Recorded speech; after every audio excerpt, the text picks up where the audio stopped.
Hi guys, it's me, Mr. Wilson, and I'm back with chapter 13 of Guardians of the Taiga. Once again, thank you to StacyPlays and Harper Publishing for letting me read this story to you. Anyways, let's go ahead and get right on into it. So yesterday we left off and Paige had run in to the humans. Let's see what happens. Stacy couldn't believe it. Why had Paige run to those humans? The last thing Stacy needed was humans messing everything up. They had already done enough damage to the skunk. What if they captured Paige? Hide, Stacy whispered urgently to Everest and the others. They can't see you. The wolves quietly backed away, slinking under vegetation and behind trees. Their fur in various shades of white and gray blended into the trunks of the birch trees. Even Stacy had trouble seeing them despite knowing they were there. Everest stayed the closest, ever ready to protect Stacy if she needed him, while the others remained within whistle distance. Stacy shinnied back up the tree so quietly as she could to find out what was happening with Paige. Did Paige run at those humans because she wanted them to take her home? Does she have a human family that she misses? Or has she forgotten her humans the way I have forgotten mine? Stacy peeked between the leaves to see Paige running around the skunk, forcing it to move closer and closer to the humans. Stacy's horror gave way to a tiny smile when both the woman and Paige were forced to jump back to avoid getting sprayed. But the skunk, blinded by the plastic container stuck on its snout, missed them. The man used the distraction to approach the skunk from the front. He squatted in front and grabbed the fur of the mama's back with one hand. Stacy wanted to scream, "Don't hurt it! It's only protecting itself and its babies. It's your human garbage that's the problem." But she bit her lip, watching and waiting. She didn't know what she expected. For the man to hit the skunk? For him to throw her into the river against the trees? Humans were erratic. That much she knew. But the human surprised her. He held the squirming skunk up with one hand, reaching for the plastic container with the other. Then he yanked until the plastic cup came off with a popping sound. The man fell back onto his heels, then onto his butt. The skunk was stunned for a minute. Even from her distance, Stacy could see that she was taking fast, shallow breaths while trying to get her bearings. Stacy held her own breath while the woman slowly backed away with Paige at her side. The man didn't or couldn't move.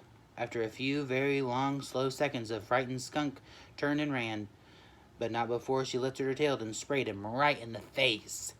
If Stacy wasn't so worried about Paige, she might have burst out laughing, which is exactly what the female camper did. She started to laugh and was soon laughing so hard that she fell to her knees. The man grabbed a water bottle and poured its contents over his face. Then he took his shirt off and ran to the river and jumped in. "It's going to take a lot more than water to get that smell off," the woman shouted, throwing him what appeared to be a bar of soap. "You're going to have to burn those clothes, too." The man dove underwater, then popped up again, spraying a steady stream of water through his teeth. "Ugh, I can even taste it," he said. He stood and stared and started to splash her. The woman jumped out of the way with a scream, then sat a few feet away from the splash zone. "At least she got the plastic off her," the woman said. "Otherwise she would have starved to death, poor thing." The man shook his head. If careless people wouldn't leave their garbage behind, that never would have happened. Wait, it wasn't you, Stacy thought. She had been sure that these people were responsible. It surprised her to hear that they were just as disapproving as other humans and their garbage as she was. Maybe there are some decent humans. I still don't want them coming to my part of the forest, and I certainly don't want them keeping my dog. It was as if the woman heard her thoughts. "Now what are we going to do about you, little guy?" she asked, putting an arm around Paige. She rubbed Paige's belly with the other hand. Girl? "She has a family," Stacy answered silently. "Just let her go." That's what she would expect most humans to do, whether the dog was tame or wild. But these humans were different. They appeared to genuinely care. "We can bring her to the village," the man said. He was still in the river, soaping himself and his clothes. Stacy knew from experience that soap would barely take the edge off the scent. It would stick to him for a few days at least. The clothes would take longer, but if they were washed, rolled in pine needles, and then washed again and left in the sunshine, they might eventually lose the sharp scent. "Maybe someone there knows where it belongs," he added.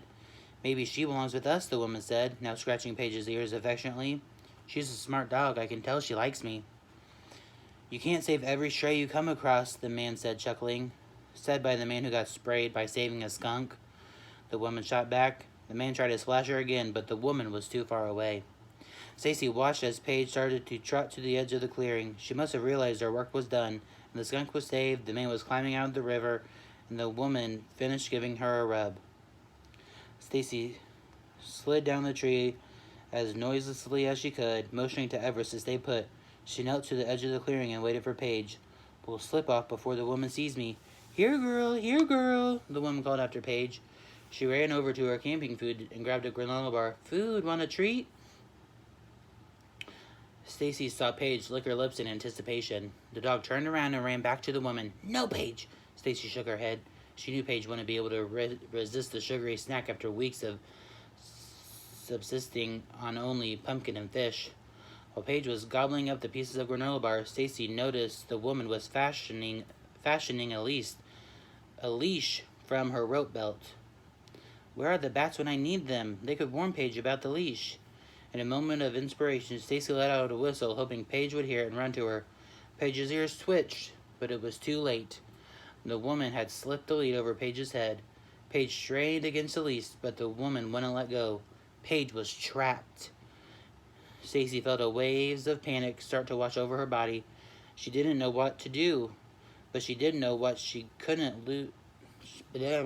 She didn't know what to do, but she did know she couldn't lose Paige.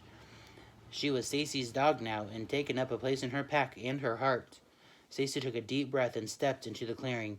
She didn't remember ever talking to another human before,